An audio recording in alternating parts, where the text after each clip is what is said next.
Vamos dar início ao nosso encontro de estudos para o Livro dos Médiuns dessa noite. Hoje é dia 11 de junho, véspera do Dia dos Namorados, 11 de junho de 2025, uma quarta-feira, são 20 horas e 1 minuto na cidade de Jaú. Nós estamos transmitindo o nosso encontro de estudos em nome e em homenagem à Associação Jauense de Estudos Espíritas.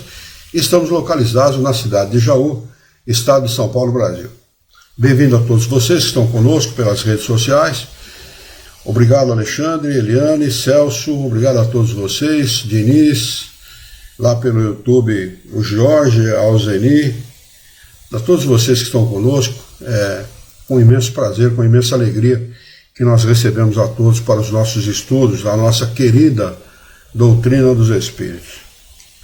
Nós vamos estudar do Livro dos Médiuns, hoje o capítulo 15, vamos começar pelo capítulo 15, médiuns escreventes ou psicógrafos. Os subtítulos desse capítulo é médiuns mecânicos, intuitivos, semimecânicos, inspirados ou involuntários e de pressentimentos. Kardec diz o seguinte: de todas as formas de comunicação, a escrita manual é a mais simples, a mais cômoda e, sobretudo, a mais completa. Todos os esforços devem ser feitos para o seu desenvolvimento, porque ela permite estabelecer relações tão permanentes e regulares com os espíritos como as que mantemos entre nós. Tanto mais devemos usá-la, quanto é por ela que os espíritos revelam melhor a sua natureza e o grau da sua perfeição ou de sua inferioridade. Pela facilidade com que podem exprimir-se, dão-nos a conhecer os seus pensamentos íntimos e assim nos permite apreciá-los e julgá-los no seu justo valor. Além disso, para o médium, essa faculdade é a mais suscetível de se desenvolver pelo exercício. Então, quem tem mediunidade de psicografia, ou quem é médium escrevente, através do exercício se desenvolve a mediunidade com mais facilidade. Quem não tem os resquícios dessa mediunidade, não adianta nem tentar, porque não vai conseguir. Não é médium escrevente. Aliás, mediunidade, não adianta você tentar exercitar mediunidade desde que você não a tenha. É preciso ter para exercitar. Ele vai começar aqui pelo subtítulo Médiuns Mecânicos. Vamos ver o que ele chama de médium mecânico. Se examinarmos com certos efeitos que se manifestam nos movimentos da mesa, da cesta e da prancheta, não podemos duvidar de que o espírito exerce uma ação direta sobre esses objetos. Lembram lá quando nós estudamos? Começaram-se os primeiros testes para escrever alguma coisa lá com a prancheta, com a cesta, com a prancheta, adaptando-se um lápis e tudo mais, lembram-se disso? Então é a isso que ele está se referindo, né? Então os espíritos exercem uma ação direta sobre esses objetos. A cesta se agita, às vezes, com tamanha violência que escapa das mãos do médium. De outras vezes, se dirige para certas pessoas do círculo para nelas bater. Mas, de outras, os seus movimentos revelam um sentimento afetuoso. O mesmo acontece com o lápis na mão do médium. Muitas vezes é lançado longe, com força, ou a própria mão. Com uma cesta, agita-se convulsivamente e bate na mesa de maneira colérica. E isso quando o médium se encontra na maior tranquilidade e se espanta de não poder controlar-se. Quer dizer, um movimento involuntário, né, em relação ao médium. O médium não previu aquele movimento. Quer dizer, não é dele o movimento. É um movimento induzido pelo Espírito, conduzido pelo Espírito, né? Exercido pelo Espírito, pelo desencarnado, e não pelo médium, pelo encarnado. Digamos, de passagem, que esses efeitos sempre denotam a presença de espíritos imperfeitos. O espírito realmente superior são sempre calmos, cheios de dignidade e benevolência. Então pautem se orientem por aquilo que está traduzindo Kardec a respeito de médiuns superiores, de médiuns evoluídos, de espíritos superiores, espíritos evoluídos. Um espírito evoluído, um espírito superior, ele é sempre calmo e benevolente. Tudo que sai disso não é um espírito superior. Pronto, né? É bom a gente ter como identificar os espíritos que comunicam. É bom e necessário a gente fazer essa identificação, se possível. Porque às vezes os pseudo-sábios ensinam mentiras dizendo verdades, né?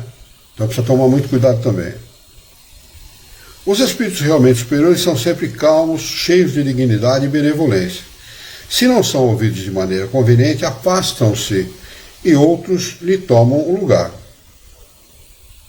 O espírito pode, pois, exprimir diretamente o seu pensamento, seja pelo movimento de um objeto, a que a mão do médium serve apenas de apoio, seja pela sua ação sobre a própria mão do médium.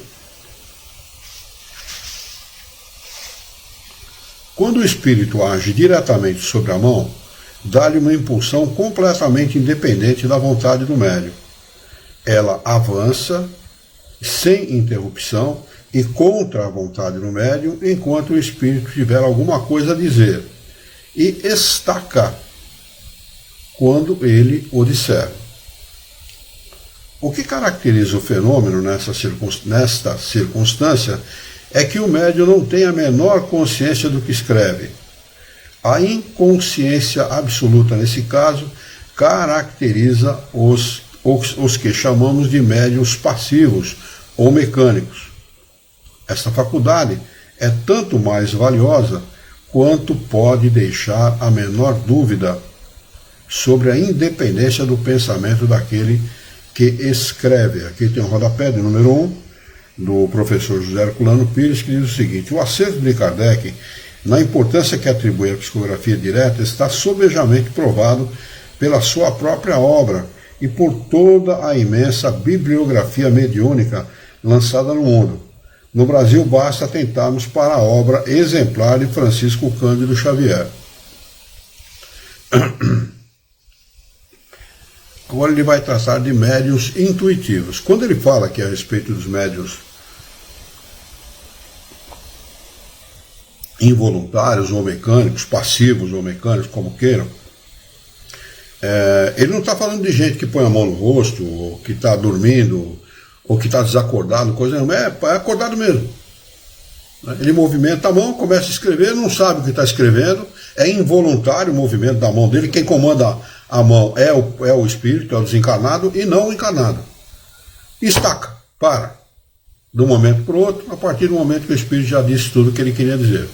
Tá? Não precisa colocar a mão na frente, não precisa dormir, não precisa fazer nada. Se quiser virar o rosto, vira. Se quiser fazer qualquer outro movimento, conversar sobre outra coisa, não tem problema nenhum. Tá? O espírito é que está comandando a mão do médium. Médiuns intuitivos. Ele vai tratar agora de médiuns intuitivos. A comunicação do pensamento do espírito pode dar-se também por meio do espírito do médium. Ou melhor, da sua alma, desde que designamos por essa palavra o espírito quando encarnado. Então lembre-se lá, livro dos Espíritos, quando ele designa o que é alma. Não é? Existe a palavra alma, é usada para infinitas designações, né? Para a palavra doutrina espírita, alma é o espírito encarnado. Aqui tem o rodapé de número 2 que diz o seguinte: quanto a palavra alma deve ser consultada, introdução ao estudo da doutrina espírita em O Livro dos Espíritos, Kardec explica a razão por que devemos chamar o espírito enquanto encarnado de alma, observando a palavra espírito para os desencarnados. O que difere espírito do encarnado de alma é exatamente isso, tá? O espírito encarnado designa-se como alma, espírito mais corpo igual a alma, e sem corpo igual a espírito desencarnado. Só para lembrar aqui essa passagem do Livro dos Espíritos, né? Para nós temos aí fazermos uma reflexão mais clara a respeito daquilo que ele está falando.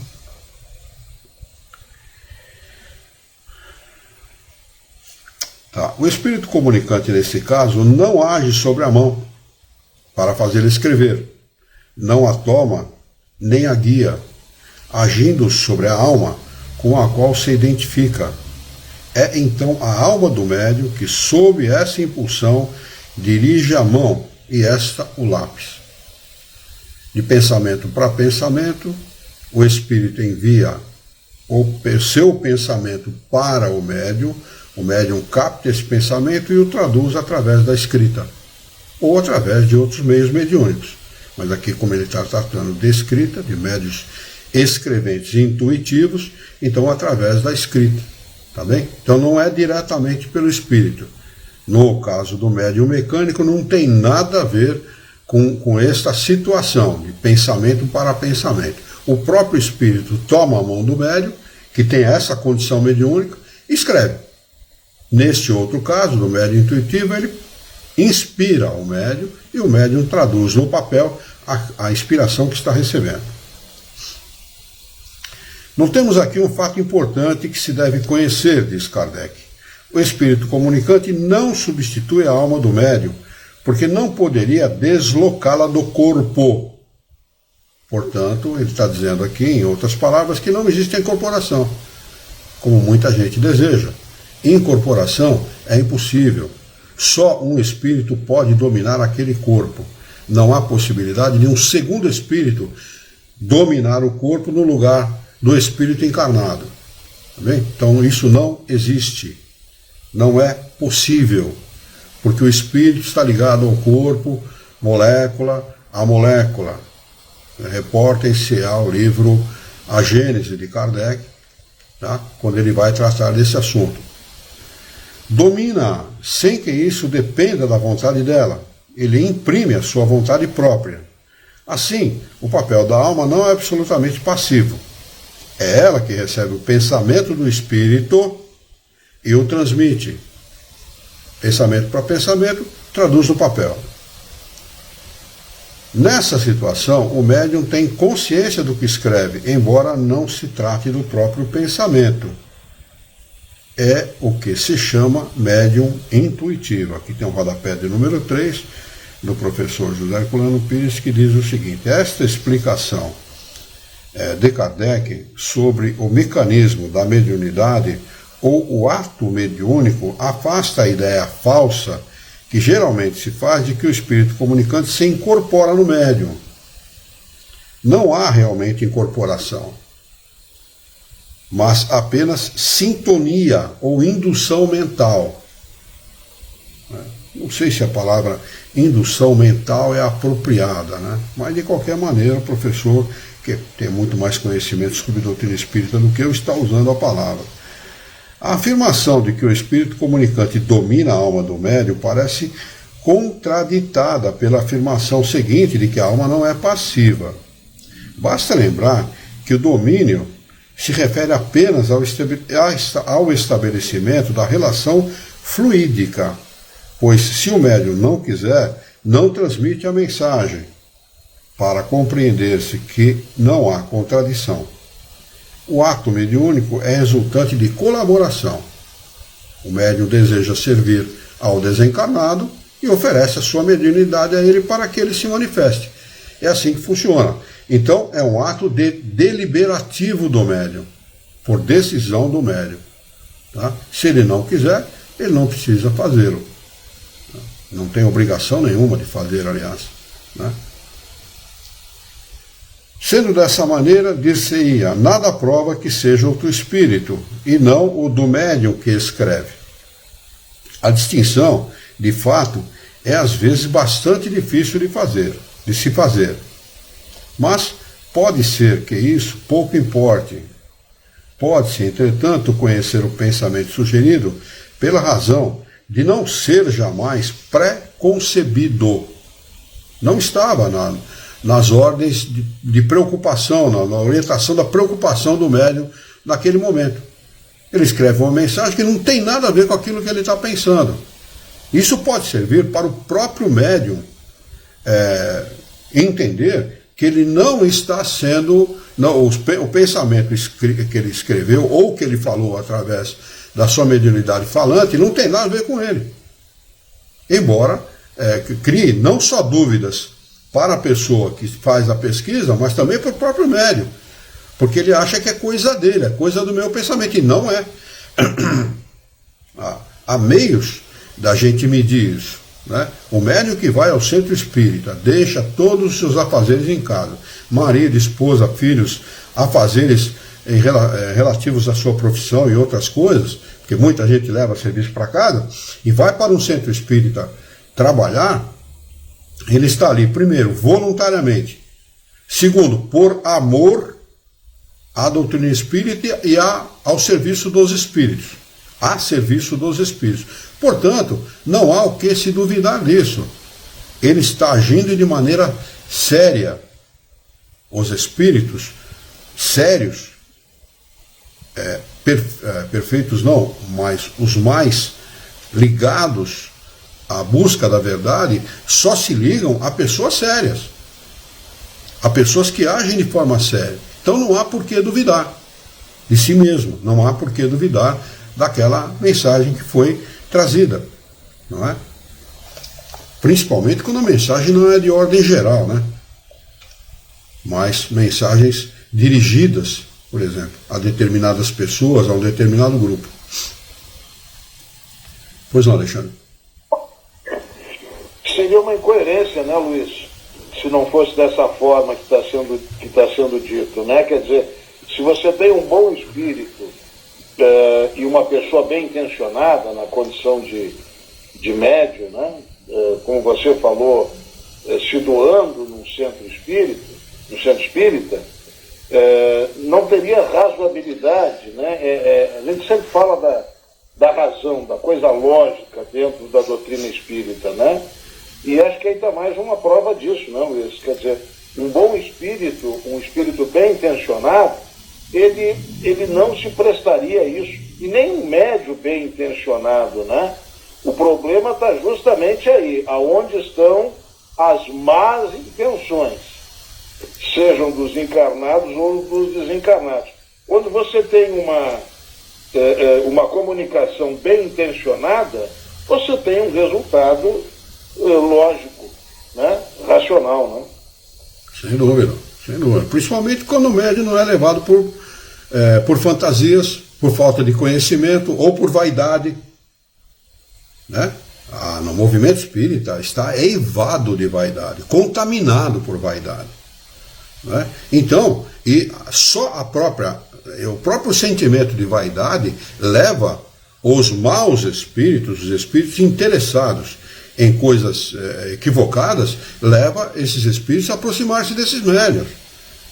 Por aí você tem uma gama muito grande de maus médiuns. Sim, né? Com certeza, com certeza. Há pessoas dizendo que até 2045 nós vamos ter já um mundo de regeneração, dando datas. Quando Kardec diz assim, tomem cuidado, porque todos aqueles que determinam datas ou são falsos ou estão falseando a informação.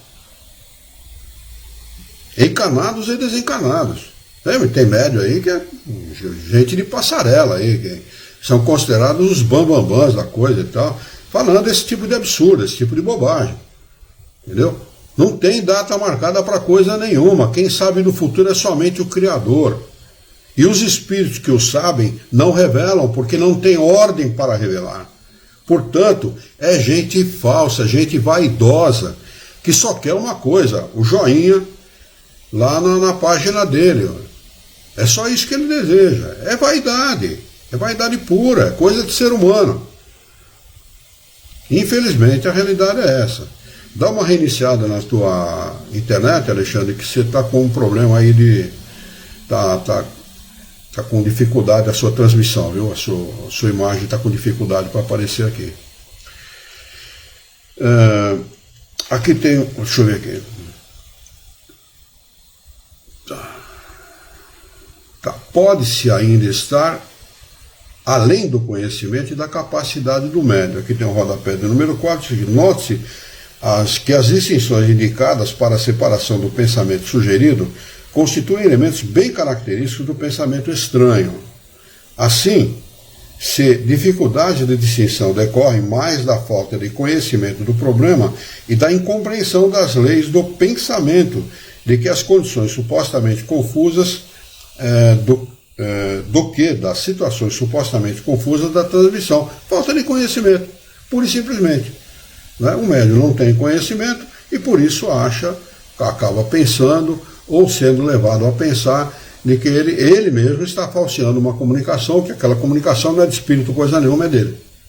Né? A falta de conhecimento é um absurdo, é a coisa que mais pode dificultar a pessoa, tanto para que ela se engane, quanto para que ela possa entender de forma equivocada aquilo que está acontecendo em relação aos encarnados e desencarnados.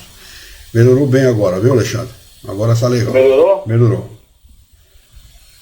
O papel do médium mecânico é o de uma máquina. O médium intuitivo age como intérprete, como qualquer outra mediunidade. O médium é sempre intérprete dos espíritos. Recebe uma mensagem, interpreta aquela mensagem e transfere aquela mensagem, ou por escrito ou pela fala, ou por qualquer outro meio mediúnico. Para transmitir o pensamento, ele precisa compreendê-lo, de certa maneira assimilá-lo, a fim de traduzi-lo fielmente. Né? Aí que está o papel do médium, traduzir fielmente aquilo que recebe pelo pensamento. Esse pensamento, portanto, não é dele, mas nada mais faz do que passar através do seu cérebro. É exatamente o papel do médium intuitivo. Médiuns semimecânicos. Subtítulo de item de número 181. No médium puramente mecânico, o movimento da mão é independente da vontade. No médium intuitivo, o movimento é voluntário e facultativo. O médium semimecânico participa das duas condições. Sente a mão impulsionada, sem que seja pela vontade, mas ao mesmo tempo tem consciência do que escreve, à medida que as palavras se formam. No primeiro, o pensamento aparece após a escrita.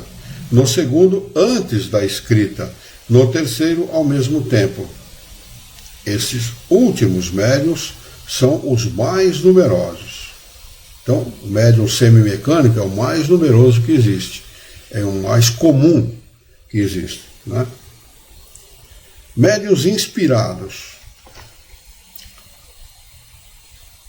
Item de número 182. Todos os que recebem, no seu estado normal ou de êxtase, comunicações mentais estranhas às suas ideias, sem serem, como estas, pré-concebidas, podem ser considerados médiuns inspirados.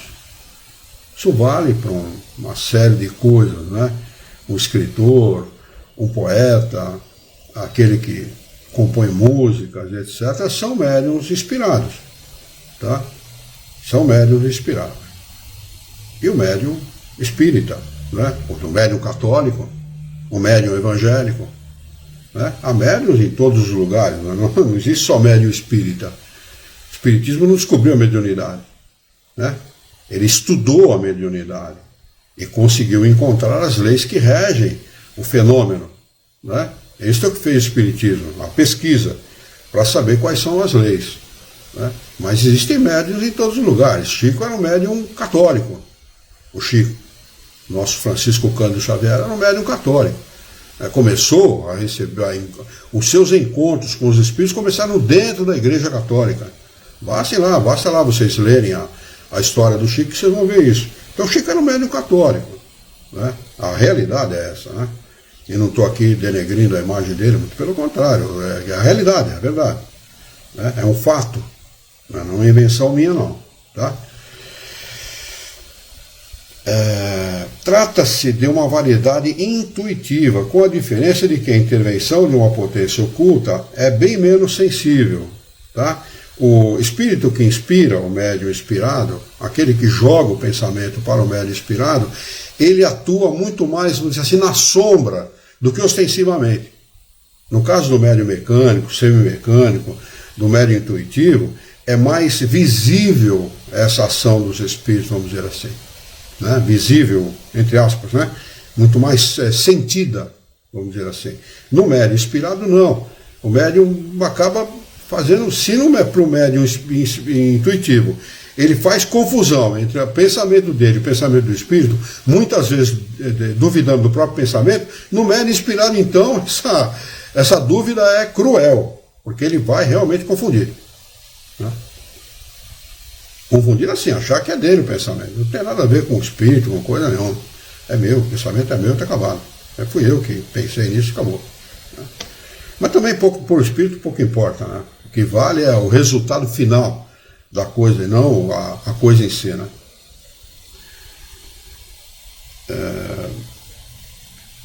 O pensamento do próprio, distinguir no inspirado o pensamento do pensamento próprio de que foi sugerido.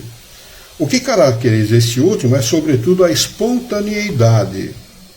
Aqui tem o rodapé de número 5, que diz o seguinte: nunca prestamos a devida atenção aos nossos processos mentais. Isso é verdade. É pura realidade. Isso acontece, inspiração dos espíritos, acontece, a gente poderia dizer, das 24 horas do dia, 23. Nós sempre estamos recebendo inspirações dos espíritos.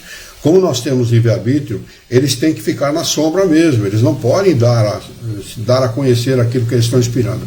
Você segue a inspiração se você quiser. Daí o nosso livre-arbítrio, a responsabilidade relativa às decisões tomadas. Porque as decisões são sempre nossas. Eles podem inspirar, mas não podem conduzir. Porque eles têm que respeitar a lei natural de livre-arbítrio. Não é? Ele segue, o professor segue, José Herculano Pires. Kardec nos oferece nesse livro, como repete no período acima, é uma regra de ouro nesse sentido. A psicologia materialista vai hoje se aproximando desse princípio graças às pesquisas no campo da telepatia. Embora ainda não considere o pensamento dos espíritos, já admite que recebemos constantemente pensamentos alheios. Eles atribuem a pensamentos de outros encarnados. Os estudiosos da medicina, né, eles atribuem os pensamentos, a influência do pensamento dos outros encarnados, e nunca de desencarnados, porque eles não consideram a existência deles. Como é que eles poderiam considerar a influência de outros, dos desencarnados? Né?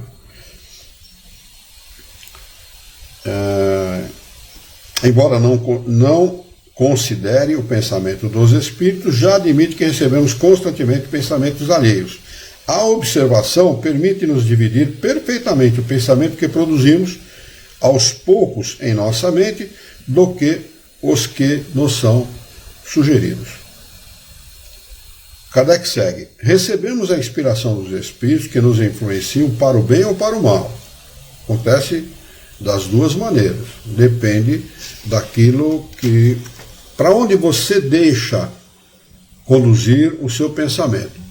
Né? Se você permite que seu pensamento seja conduzido para outros lugares, né? Que não são muito lá recomendáveis, vamos dizer assim, você vai ter próximo de você os espíritos que pensam daquela mesma maneira e vão tentar conduzir você para aquele caminho. Né? E o inverso também é verdadeiro. Se você coíbe aquilo, não quero pensar nisso, não me interessa esse tipo de pensamento e tal, você vai atrair para junto de você pensamentos de espíritos que vão tentar levar você para o caminho correto. É assim que funciona. Isto é da lei de Deus. Tá? Nós não precisamos desejar ou não desejar a influência dos espíritos. Elas acontecem naturalmente.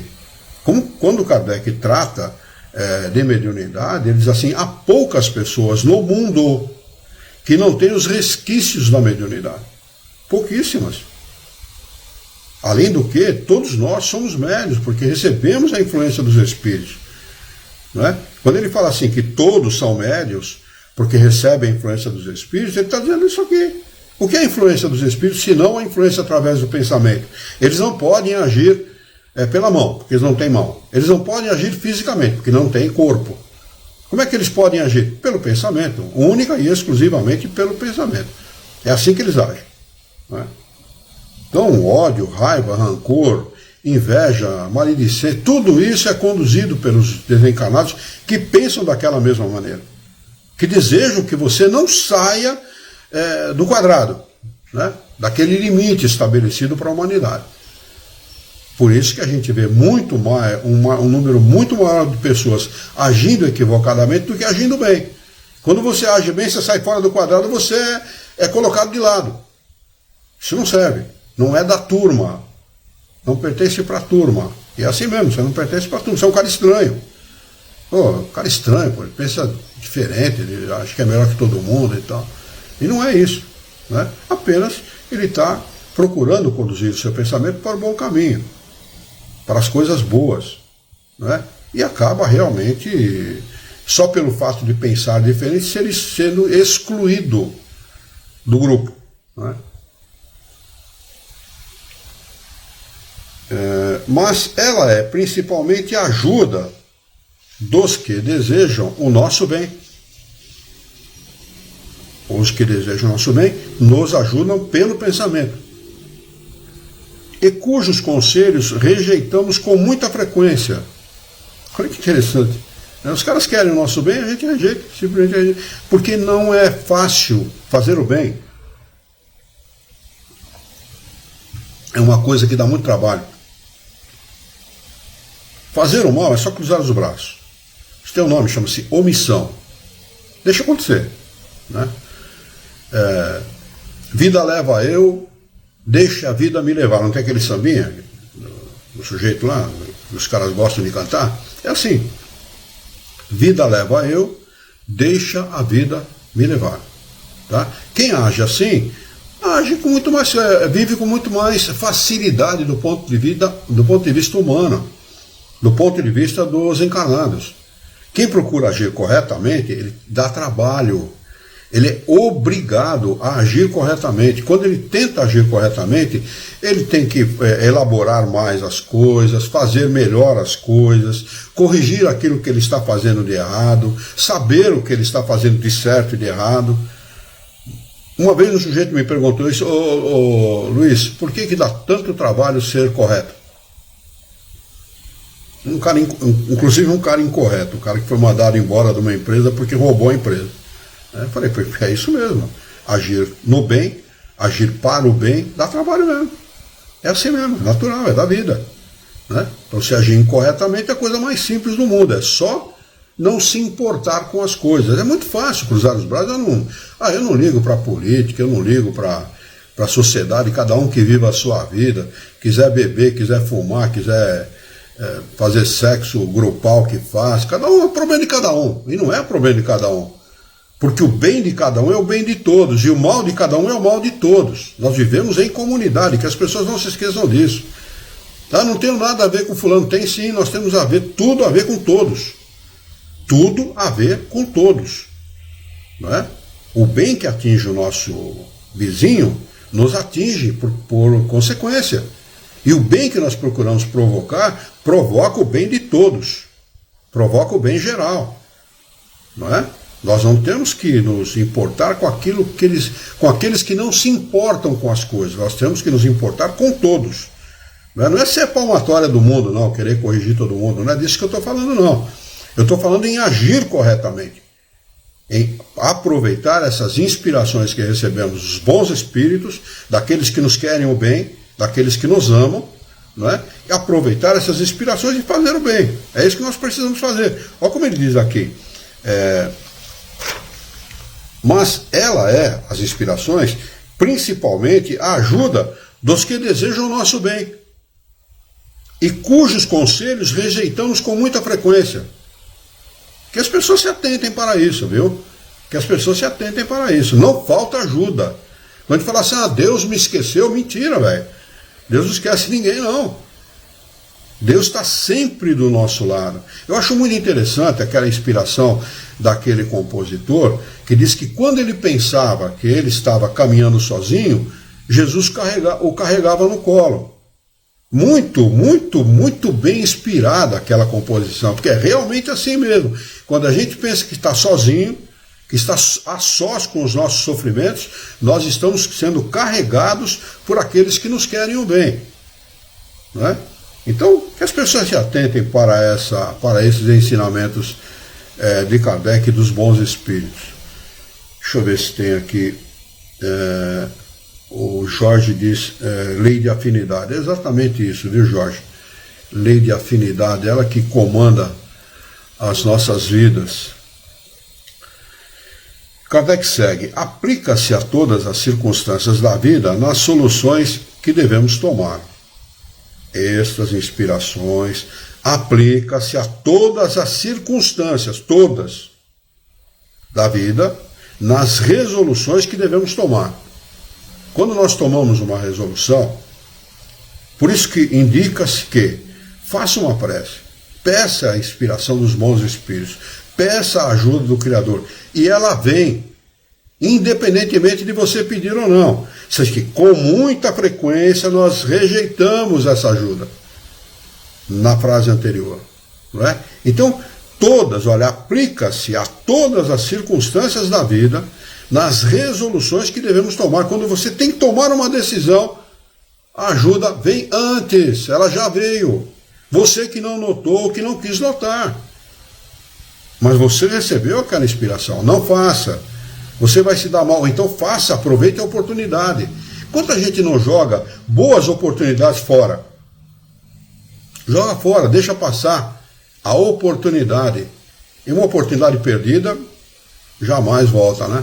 Aquela foi perdida mesmo, né? Então precisamos realmente procurar as boas inspirações, procurar a ajuda dos bons espíritos, procurar entender essa ajuda, entender essa resposta, entender as soluções que eles nos sugerem, para poder nos conduzir bem pela vida, né? A vida é curta, né? O cara fala, mas o sujeito viveu 100 anos. 100 anos para a eternidade é um relâmpago. É menos que um relâmpago, dizem os Espíritos. 100 anos para a eternidade é menos que um relâmpago. E nós vimos outro dia que a velocidade da luz é 300 milhões de quilômetros por segundo. Então, o que é 100 anos para a eternidade? Nada, absolutamente nada, né? Precisamos nos conduzir bem pela vida para aproveitar ao máximo esta oportunidade para, no futuro, reencarnar bem. Não vamos deixar de reencarnar aqui na Terra. Vamos reencarnar aqui mesmo, mas bem, com equilíbrio, com bom senso, com a aplicação justa dos conhecimentos, não é? Com mais calma, com mais tranquilidade, mais ponderados, não é? Mais senhor de si. Quando a pessoa é apegada a paixões, ele não é dono dele. As paixões é que são donas dele. Os vícios é que são donos dele. Não é? Agora, quando ele é ponderado, calmo, equilibrado, ele toma conta das suas decisões. Nem os espíritos encarnados, nem os desencarnados o dominam. É disso que nós estamos falando. Não é mudar de planeta para um planeta melhor. Eu vou para um planeta melhor, eu vou para a Júpiter, não é nada. Eu brinco com a Yara aqui. Desde quando que eu quero brincar com ela, eu falo que eu vou para a Júpiter e tal, né? Mas é por brincadeira, porque isso é apenas uma brincadeira que eu faço. Que vai a Júpiter coisa nenhuma, você vai ficar aqui na Terra mesmo, né? Nós vamos reencarnar aqui mesmo.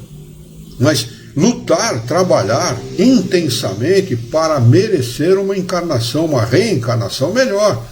Uma reencarnação mais equilibrada, aonde nós vamos dar um passo largo na direção do nosso progresso espiritual. É disso que nós precisamos. Olha só uma parte aqui, me permita. Nesse mundo de provas e expiações, aí, a infinita, a grande, infinita maioria, infelizmente não tem compreensão do que representa a vida, né? Ou do que representa as suas atitudes, ou do que representam essas influências, de como funcionam essas influências espirituais, justamente por falta de esclarecimento, por falta de conhecimento, por falta de tempo, como queiram, para se dedicarem a isso, né, a esses estudos, né? A gente sabe que, infelizmente, 99% das pessoas não têm essas oportunidades, ou porque não querem, ou porque não têm vontade, ou porque estão preocupadas só com as questões materiais, ou porque são egoístas, ou porque são, etc, vaidosos, e seja o que for. Então, infelizmente, essa é uma grande realidade. Eu me lembro que eu ouvi uma vez o seu Milton fazer um comentário num vídeo, onde ele dizia assim, que o espiritismo era para poucos. E a pessoa, o interlocutor dele, falou ainda. E aí ele foi na sugestão do interlocutor e disse ainda. Mas realmente o que saiu da boca dele foi uma grande verdade, é que o espiritismo, infelizmente, ainda é para poucos. Então, o dia que nós tivermos, e você fala brilhantemente isso, o dia que nós tivermos a possibilidade de ter dentro de uma sala de aula, numa universidade, uma matéria, ao invés dessas bobagens que chamam de religião aí, nós tivermos como matéria o espiritismo, aí nós poderíamos começar, quem sabe, a reverter esse quadro, não é, Luiz? Sim, é verdade, eu considero isso, mas embora o espiritismo ainda seja para poucos, ele veio para todos, né? Ele veio para todos. O que impede o espiritismo de progredir como ele deveria, aliás, impede não, ninguém impede a verdade, né? A realidade é essa, ninguém consegue impedir a verdade. A verdade é a verdade, ela é perene, ela é permanente, ela existe e nunca vai ser superada, né? Porque a verdade sempre prevalece, né? Mas, embora o espiritismo ainda seja para poucos, como na expressão que você utilizou, ele veio para todos. Ele veio para todos, né? Kardec cansa de repetir isso. Ele veio por ordem de Deus, no momento apropriado. Ele tinha que vir depois do conhecimento das leis materiais, depois do progresso da ciência. Se ele viesse antes, ele abortava. Ele tinha que vir depois do progresso da ciência para que o homem pudesse compreendê-lo, não é? E ele veio no momento aprazado, por ordem de Deus e com o trabalho de Jesus. Jesus preside esse trabalho. É Jesus que preside esse trabalho. O Espiritismo confirmou, ampliou e explicou o trabalho de Jesus. Olha, não é um papel pequeno. Não é um papel pequeno. Mas aí entra uma série de coisas que são humanas e compreensíveis, não é? Preconceito, interesses. O interesse material é o que mais prejudica a evolução humana, não é o progresso da doutrina espírita. É a evolução humana. Tá? Se nós considerarmos aqui friamente, nós vamos perceber o seguinte: a ciência fez nos últimos 50, 100 anos muito mais do que a religião nos últimos 2000. Muito mais, infinitamente mais. Olha o progresso que a ciência trouxe para nós. E continua trazendo, não é? E continua trazendo, e vai trazer sempre. Porque ela se baseia numa coisa, verdade. A pesquisa, o trabalho do pesquisador que busca a verdade e encontra essa verdade. E diferentemente da religião. A religião não busca a verdade, a religião busca crer. Única e exclusivamente. Eu creio, ponto. Tá? Não quer saber se é verdade ou se não é. Diferentemente da ciência. E nós estamos diante de uma ciência. O Espiritismo é uma ciência que busca a verdade, que não se importa com quem crê dessa ou daquela maneira, né? Tanto que na abertura da revista, do livro O Evangelho segundo o Espírito, nós temos uma frase lapidar que me chamou muita atenção quando eu estava começando na doutrina espírita. Muita atenção. Eu era um moleque de 20 anos de idade na época, né? Aquela frase, eu falei, peraí, pô, isso aqui é uma coisa que eu nunca li na minha vida em lugar nenhum. Fé inabalável é somente aquela que pode encarar a razão. face a face em qualquer época da humanidade. Está lá, na abertura do Evangelho segundo o Espiritismo. Então, fé e razão são coisas destoantes, era na minha opinião, era a minha opinião naquela época. Porque fé destoava de razão. Tanto que é uma briga gigante, né, entre religião e ciência. A ciência não admite a religião e a religião não admite a ciência. Tanto que houveram guerras em nome da religião. Guerras sanguinárias. Não é? Guerras sanguinárias em nome da religião. O dia de São Bartolomeu eliminou 70 mil cristãos por ordem do Papa. Né?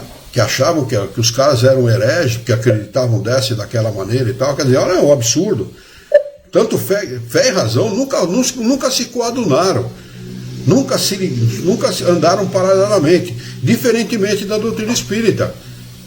Aqui nós encontramos isso, fé e razão. Né? Diferentemente do que a gente pode encontrar em outras denominações.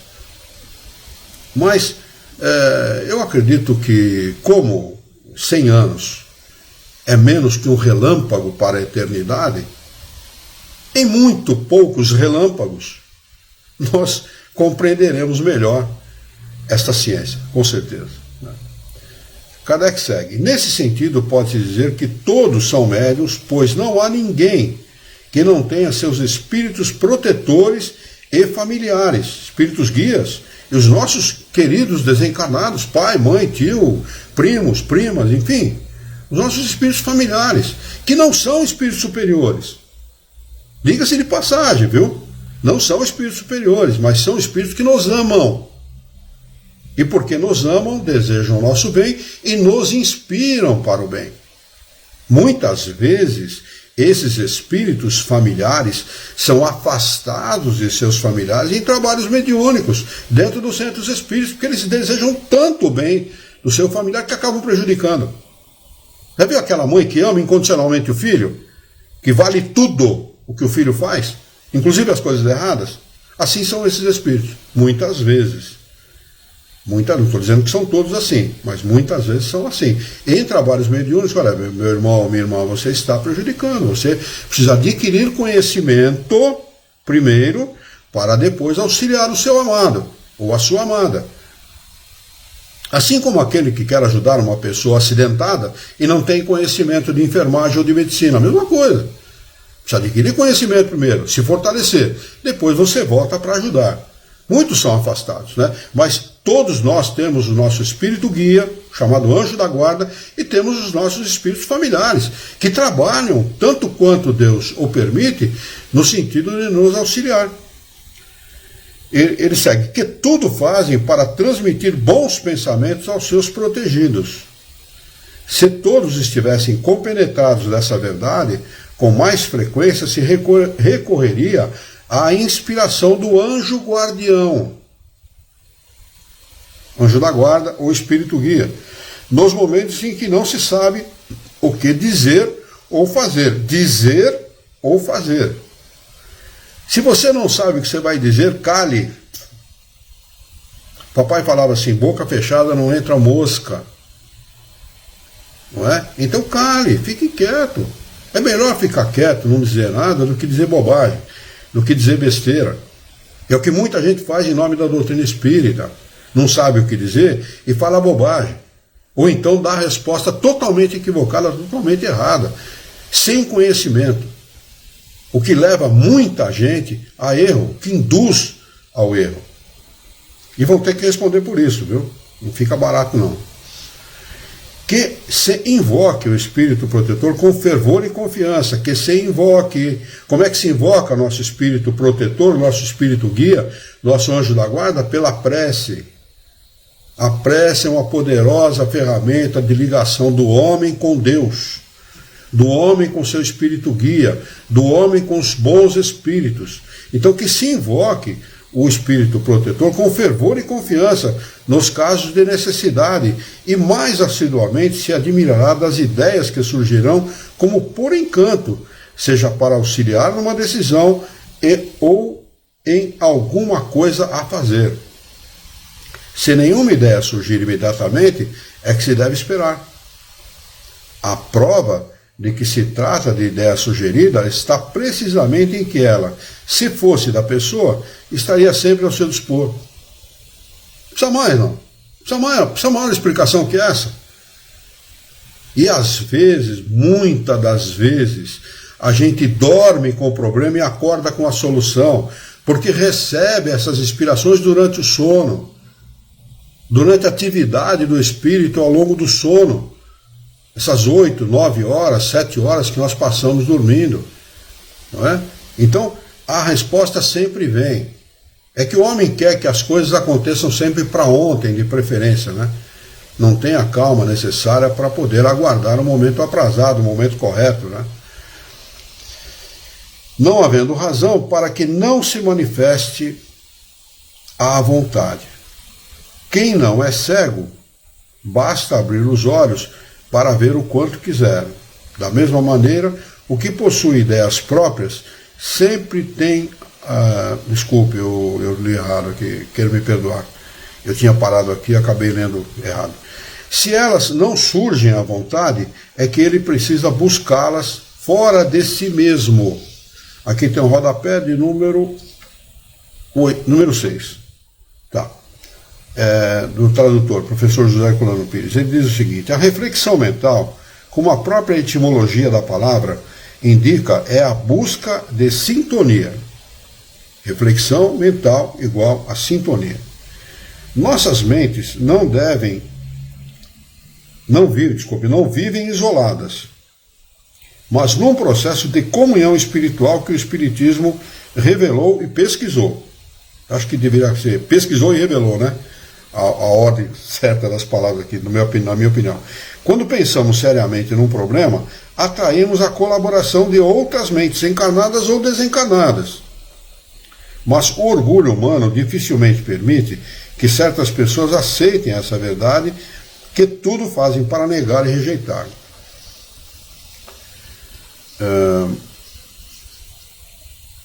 Kardec segue. Nesta categoria podem ainda ser incluídas as pessoas que, não sendo dotadas de inteligência excepcional e sem sair do seu estado normal, têm relâmpagos de lucidez intelectual, que lhe dão surpreendente facilidade de concepção e de elocução.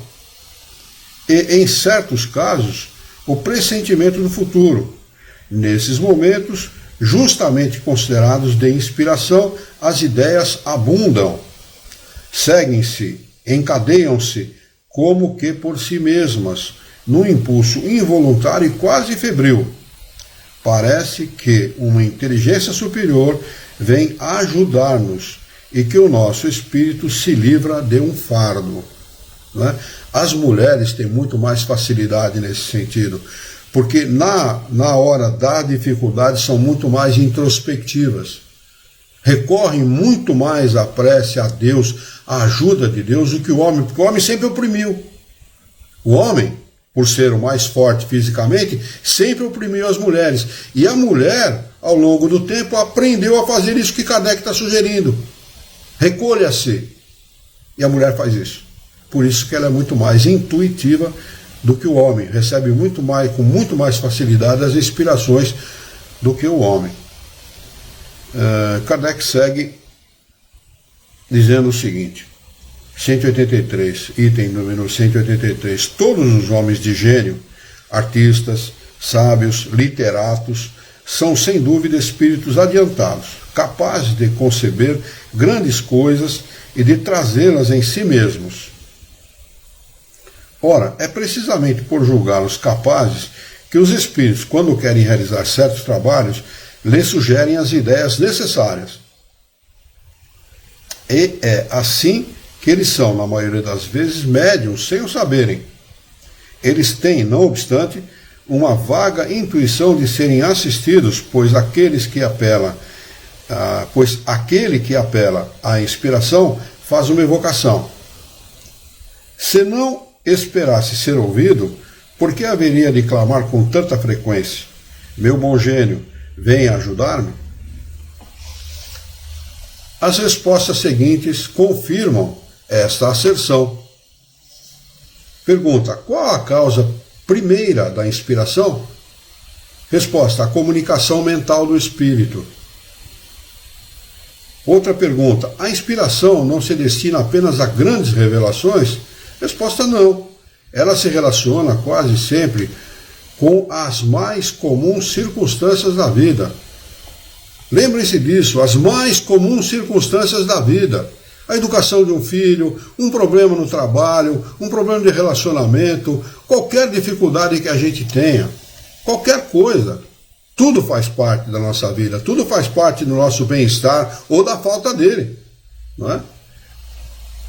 Por exemplo, queres ir a algum lugar e uma voz secreta te diz que não, pois corres perigo. Ou sinta essa voz te sugerir fazer uma coisa em que não pensavas. Isso é inspiração. Há bem poucas pessoas que não tenham sido inspiradas em diversas ocasiões. Um escritor, um pintor, um músico, por exemplo, nos momentos de inspiração, podem ser considerados médiuns? Pergunta Kardec. Resposta: sim, pois nesses momentos tem a alma mais livre e como separada da matéria, que então recobra, em parte, as suas faculdades de espírito e recebe mais facilmente a comunicação dos espíritos que a inspiram. Aqui tem um rodapé de número 7 do professor que diz o seguinte: o mistério da inspiração é assim explicado por um processo de semi-desprendimento da alma. Nesse estado, o artista amplia a sua visão das coisas, adquire percepções extrasensoriais e entra em comunicação com os amigos espirituais que o ajudam. Eu vou ler esse último item, o 184, para a gente completar esse capítulo. Todos concordam? Sem problema? Mais um minutinho? Tá bom. Aqui ele vai estudar o médium, o subtítulo de médiums de pressentimentos. O pressentimento é uma vaga intuição de acontecimentos futuros. Certas pessoas têm essa faculdade mais ou menos desenvolvida. Pode-se tratar de uma espécie de dupla vista que lhes permite ver consequências do presente e o encadeamento natural dos comprometimentos. Mas muitas vezes também é o resultado das comunicações ocultas e é, sobretudo, nesse caso que podem ser chamados de médiuns de pressentimentos, as pessoas assim dotadas que constituem uma variedade de médiuns inspirados. Que tem um último rodapé para nós encerrarmos os nossos estudos, que diz o seguinte: nota-se a explicação sucinta e clara do problema, tão discutido hoje no campo parapsicológico, da pré-cognição ou percepção do futuro. Trata-se de uma visão espiritual do encadeamento dos acontecimentos, entre aspas, ou dos fatos a partir do presente, fecha aspas, fecha parênteses, que apesar disso não se processa. Fatalmente, pois a cadeia de fatos decorre sempre no plano humano das decisões do livre-arbítrio. Com esse rodapé nós encerramos os nossos estudos dessa noite e vamos marcar aqui o capítulo 16, Médiuns Especiais, para nós retomarmos na próxima quarta-feira, tá bem? Alguma pergunta? Alguém quer acrescentar alguma coisa?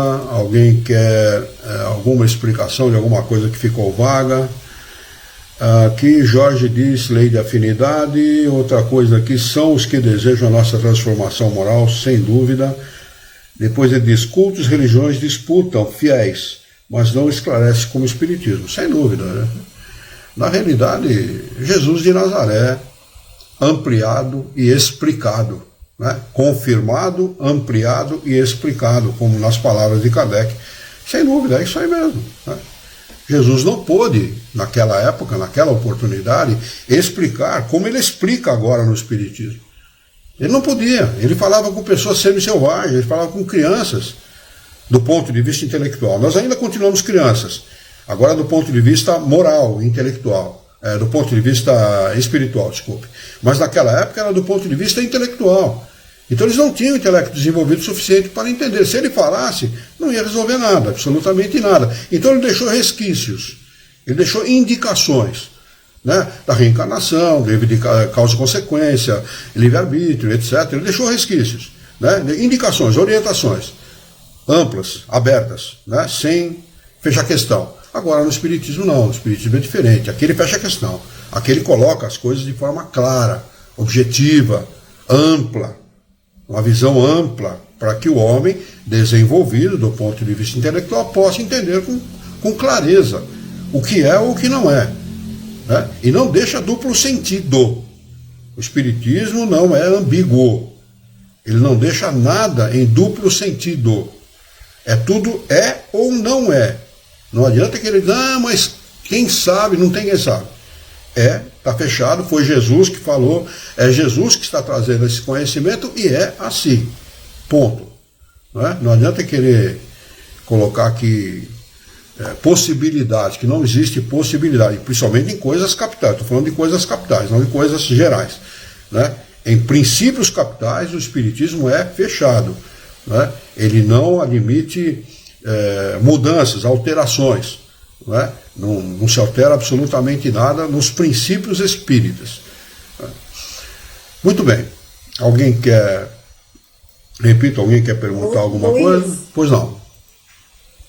Queria te falar o seguinte: as mães, eu acho que as mães têm uma intuição melhor que a dos pais, sabe?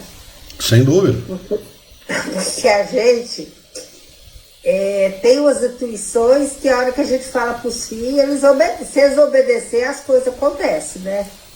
Então, meu filho, quando ele tinha 14, 16 anos, eu falava, você não vai fazer isso não, esse trem não vai dar certo. Aí ele já falava para os colegas, eu não vou não, minha mãe já falou que não vai dar certo, então eu não vou. É isso. Então, eu pergunto uma coisa para você, existe coisa melhor que colinha de mãe? Não tem coisa melhor. É pena que eu não tenho a minha para deitar no colinho dela, porque senão eu deitaria com certeza, mesmo com 73 anos de idade. A minha filha, ela vai fazer alguma coisa, vai tomar alguma decisão, ela fala, mãe, quero fazer isso e isso, pensa aí se vai dar certo. Agora pensa, eu pensar se vai dar certo. Eu falei, tá bom, mãe, eu te respondo. Mas eles confiam na nossa decisão. Sem dúvida, sem dúvida. E eu tenho uma coisa, viu? Todas as vezes que alguém deles fica grávido, alguma coisa, eu falo, ó, sonhei com o bebê, alguém aí vai ficar grávido. Pode ficar tranquilo.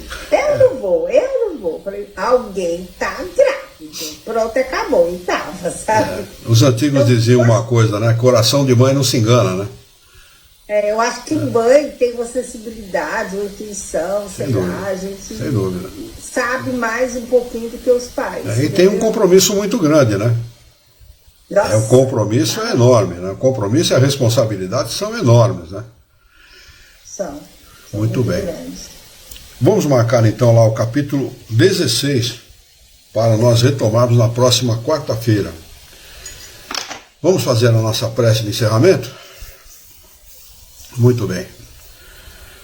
Convido a todos os nossos queridos irmãos e amigos para que juntos, esquecendo os nossos encontros e desencontros desse dia, unamos o nosso pensamento.